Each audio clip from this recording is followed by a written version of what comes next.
Hi everyone, here's what's bothering me today.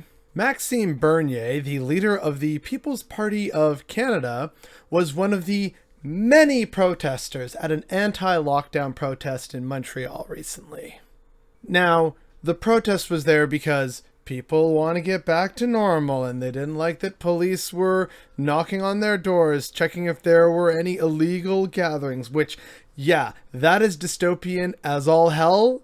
That's messed up. But in terms of protesting against lockdown, well, maybe if all our governments, be they federal or provincial, had gotten their act together, and if maybe a bunch of us, namely a lot of you, didn't actually go out there and be fucking unwise and actually listen to people and don the mask and not gather and maintain social distancing and not insist on your right to fight and die at Chili's, maybe then we could have avoided a lot of this.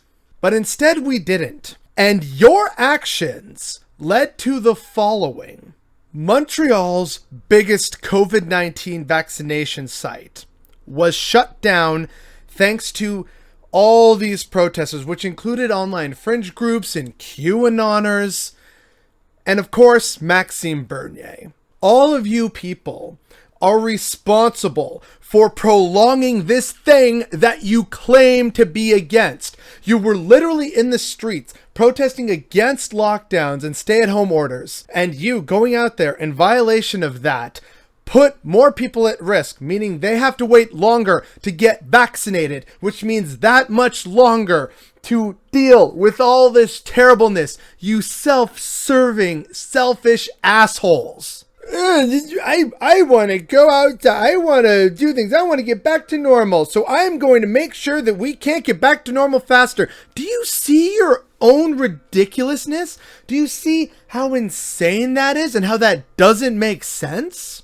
But then again, I would expect nothing less from conspiracy theorist QAnoners and people who are more selfish and thinking of their own self-interests rather than the greater public good and the communities that they claim to care about. But also, Maxime Bernier, this does not surprise me at all from this performative chud. Maxime Bernier, for those who don't know, is a terrible, ignorant, and bigoted racist. And if you don't believe me, you can check out the video that Waffle to the Sean and I did back in January.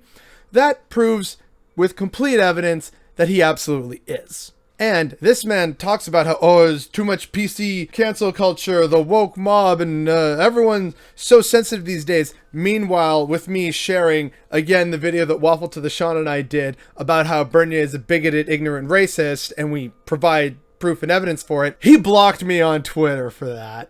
Once again, the right wing practicing what it preaches. So this man, this racist, ignorant chud, is also out there making things worse and longer for his fellow citizens who he claims to represent and care about. It's very clear that he actually doesn't, and this is just more performative bullshit from him and so many of these other people who just want to be seen and not actually contribute to making things better. If they did, then all these people, as part of this protest, which stretched for I think at least 2 kilometers, so it was a lot of people, and since they're anti-lockdown, I don't think they were wearing masks or social distancing. These people have now made life that much more difficult, and the lockdown lasts just a little bit longer for Montreal. You do not care about lockdowns and restrictions. You care about your own self-interest. And the fact that you can't see past your nose for society at large and you're wondering why things are so terrible, look in the mirror. Lord knows you people are narcissistic enough to do so. And the fact that you are continuing to make this so insufferable for the rest of us is definitely what's bothering me today.